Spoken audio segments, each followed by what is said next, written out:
Hey everybody, this is the second video in our 3-part shop tour series. Let's get to it.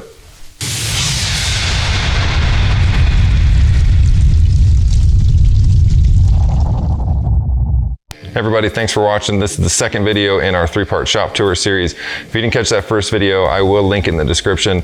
Basically, we cover in detail this miter bench here and all the features built into it. In this video today, we're gonna cover the saw table behind me. And with that, let's get to it. All right, so one of my favorite features of this shop is my saw table / outfeed table. And this is it. This is, when I started building my cabinets, this is the first one I built just because it made it a lot easier having my saw table set up for cutting the rest of my cabinet boxes. But just to give you a brief review about how this thing was made, the materials it was made out of. Everything is melamine in all of my cabinets. The reason why is this stuff is super durable. It lasts a long time and it can get nicked up and then get cleaned off really easy. So super durable, resistant to scratches, and the best part is that it's cheap. So I think right now melamine's about $35 a sheet, where plywood is $60 some a sheet. So it literally costs me half as much to use melamine. Plus it looks really clean and cool. And again, super durable. The countertop is 3 sheets of MDF sandwiched together. And I use MDF again because it's super durable. Now it's not the best countertop as far as quality or its life. However, it's a workshop bench, so we don't need to be super amazing. We just want it to be able to be easy to refinish. You can see I've already got some damage on top there. So we don't want anything crazy that's expensive like a butcher block that we're just gonna damage and have to replace the entire butcher block. So for this, I just sandwiched 3 sheets of MDF, which is molded. So it's really flat, it gives you a really good flat surface to work with, to start out with. And then I shellacked it to protect it. The shellac kind of sucks to paint because MDF just soaks up paint. So it took, I think, probably 6 to 8 coats. So it's a lot of shellac and a lot of time painting, but again, it's a really good solution. It's really flat. It gives you a really good surface to work off of, and it's easy-ish to refinish later when you need to. A little bit about the leveling system on this cabinet. Most garages, you can tell, and there's that big gap underneath. Most garages are not gonna be level by default. Mine is not specifically because I have 2 drains in the floor on both sides over here, and then another one under this boat. So the entire garage is graded to flow towards those drains. And so because of that, we get a really unlevel surface. So the way I built these cabinets is I built this base separate from the cabinet boxes. And you can see, I'm gonna get in here real close. This is all 2x4s framed out, leveled, and then with feet added. So then I added the boxes on top of those. Those are not built into the cabinet boxes like you would normally see out of a kitchen set of cabinets. I actually built the bases separate from the main boxes, got those level, and then added the boxes to the top and screwed them down. So if you're working in an unlevel surface like a garage, that's certainly how I recommend do it. When we go through the miter bench, I'll show you exactly what I did there too, which is the same sort of system. All right, so let's talk about the saw table specifically here. So there's quite a bit going on as part of this. You're gonna see on this tabletop here, the fence, how these pieces have been added separately, and they've specifically been designed so that I can remove the screws if I need to pull the table out to maintenance it. The other thing that I had to do is to get my fence system on the front here. I had to cut this. So this saw obviously comes with its own fence system. So I needed to cut this with a saw to make it flush so I can add my own fence system. So that's the only modification I actually had to make to the tool. Inside here, we do have a dust control system, so I need to be able to get to that. So I have this removable, which exposes the internals here. And you'll see I have a dust control hose here that goes to my dust control gate, like you saw on the miter boxes.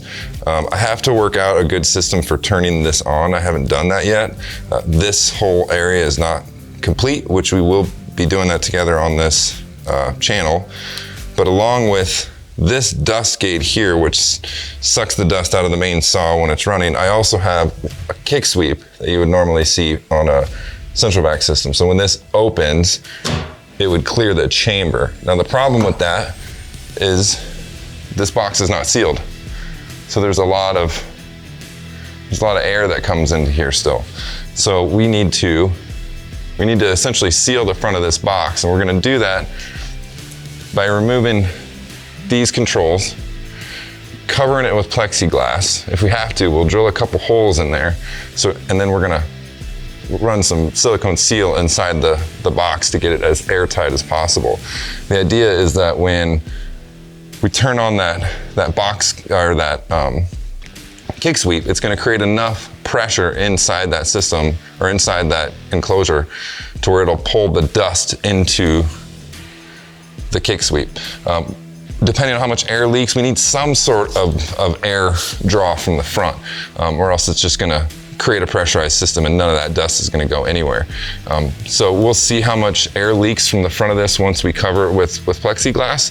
If we have to, we may have to drill a couple holes here to again create that flow of air to draw the dust into the collector.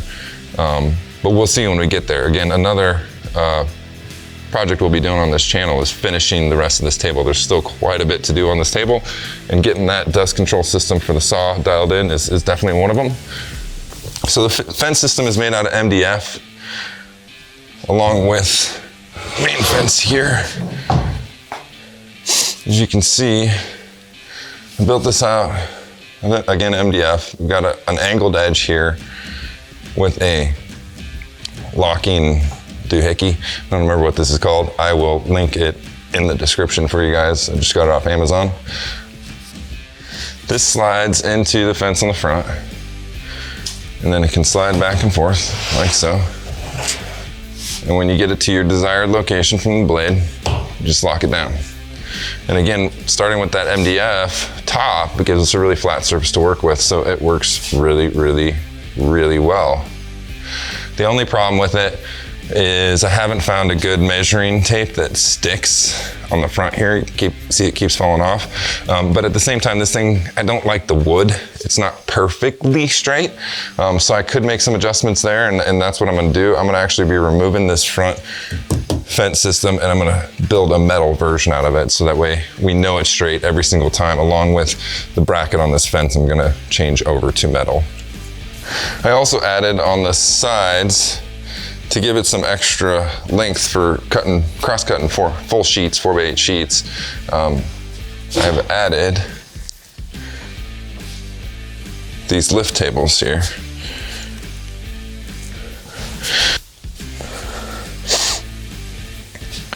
So I've added these extension tables, which add another 2 feet onto each side. The table itself is 4 feet, so when we add 2 feet on each side, now we can cross-cut 8-foot sheets.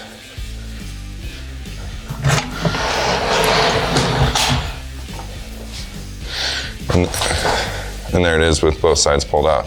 Now I will say this is still rather sketchy, and it feels really dangerous when you cut the 8-inch sheets. So what it really needs is going to be a cross-cut sled. So on a future video, we're gonna be building a cross-cut sled for this that will facilitate cutting 8-foot wide sheets by yourself, rather than have to have, a couple people and it being really sketchy and dangerous. So, all right, let's talk about the electrical system on here. So this has all been pre-wired. So on this side of the table, I have an inlet for dust control. I'll show you that in a second. This is a locking power connector. I think it's usually for like a 220 volt outlet, but I use it just because it's locking. There's a cable that will actually go across the floor here, which again, I'll show you in a minute, and that feeds power from a 110 outlet. And I like the locking just in case I kick it, it doesn't come out. But then I've wired up 2 integrated outlets on all sides of the table here. So we have one here, though there's another outlet on that end and another outlet on this end. So we have power on all 4 sides along with power inside of the saw table. And then in addition to that, we have dust gates, just like I showed you on the miter table over there, with a pressure switch. So when we pull this out, it kicks on our dust control system. We have a port on, again, all 3 sides of this table. So right here, right there, we have another one right there. So let me get this set up and I'll show you what it looks like when it's connected. So this is what it looks like when it's connected. I certainly don't like that it's laying across the floor, but there wasn't a great solution aside from putting it above the table here, which I really don't like things hanging down when I'm working in the middle of my workspace. So I didn't find that to be a good solution either. So I just ran it along the floor. The key is I can remove it when I'm not using it. And then I have a extension cord that I just cut the end off of, and I ran from my 110 outlet over there that runs across. And then I put that twist connector plug on the end so that, again, it doesn't fall out for any reason. But it's really simple to remove. It takes about 2 seconds. So when I'm not using the table, I just unplug my vacuum hose and my power cord, and I just throw it up over this. Now, since I don't use the dust system on this table all the time, I have to find a way to seal off this pipe from the rest of the system here so that the miter table can still be used. And I do that by putting a separate dust gate. Now this dust gate does not have a relay on it, of course. I don't need to trigger the vacuum on and off. I just need to be able to close and open this pipe to allow air to pass. When it's not in use, I just close it. And again, I can remove my hose and my electrical and place it back over here, like so.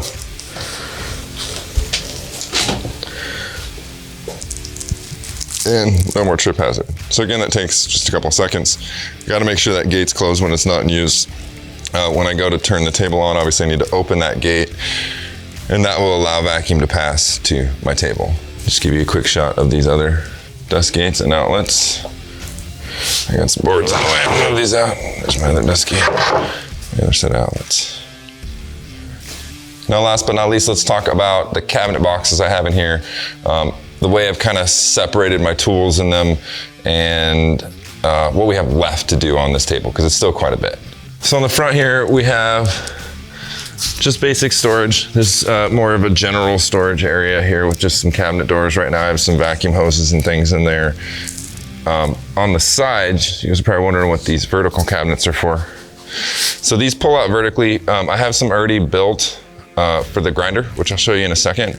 But the benefit of these is it's kind of like, think of it as storing your items, how they would be stored at the store on a wall. So when we pull these out, on the left here will be all of the table saw accessories, which are a lot easier to see vertically than try to dig through a drawer on them, and why I made the vertical drawer. Plus it's a really efficient use of that space, so I don't have super wide drawers, which eat into the saw table space. On this side, so this will be for the accessories, the push accessories, to help feed wood through the saw. On the right-hand side will be my different blades. So again, vertical storage for blades, vertical storage for saw accessories. On this side, we have 2 cabinet boxes, and these are gonna be really used for more general storage for items I can't fit somewhere else. So right here, we'll have a drawer in the top, and then we'll just have a pull-out deep drawer in the bottom with cabinet with cabinet doors on the faces. So again, very standard style cabinet boxes here, nothing fancy. Really, you know, this box will be used for drills, drill accessories, some battery stuff, things that I really just don't have room for in other places. And then over here, you can see I'm already using them for like my big saws, my Sawzall, the stuff that I can't fit into normal drawers. And a lot of this stuff I do use with this table here. So it's good to have it close by so I don't have to go very far to find it.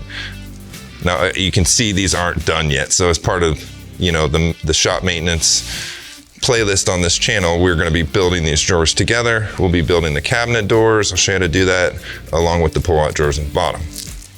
So on this side, I have actually 3 cabinet boxes. So one cabinet box here I built, and then a second cabinet box, and then a third cabinet box. And I had to build them separately so that this top long box spanned these 2 bottom boxes and gives me a long box. The reason for the long box is that I've got a place to store my extra long items, my long levels, my clamps, anything that is super long and I can't fit into a normal cabinet space. So this will have a drawer that of course pulls out, and then everything will have a slotted space made out of MDF. So it'll all have a home. You'll know exactly where it's supposed to go when you open the cabinet door or you pull the drawer out, and you know exactly where to put it back when you return the tool. Down here, this is all my assembly table items. So everything I use down here is when I'm doing something on the assembly table. So I have all my jig clamps, my standoffs, my 90-degree clamps, my brad nailer, my Dremel. I mean, almost all of these tools, a lot of my cabinet jigs, a lot of these tools I use right here on this assembly table. So easy to find, don't have to go very far to get them. We will be putting a pull-out box in the bottom of this, so I don't have to dig in to go get a tool. I can pull the box out and easily see where everything is. But that'll pretty much finish this box off.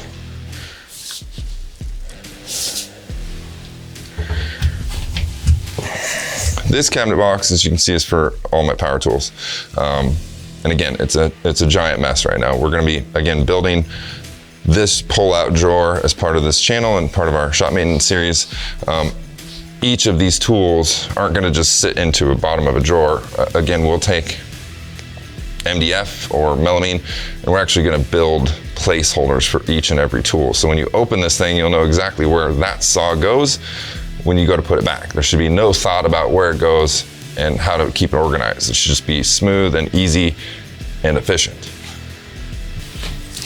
For the assembly table, I pulled out a couple of accessories here just to kind of show you how they work. These are T-tracks. I bought them on Amazon.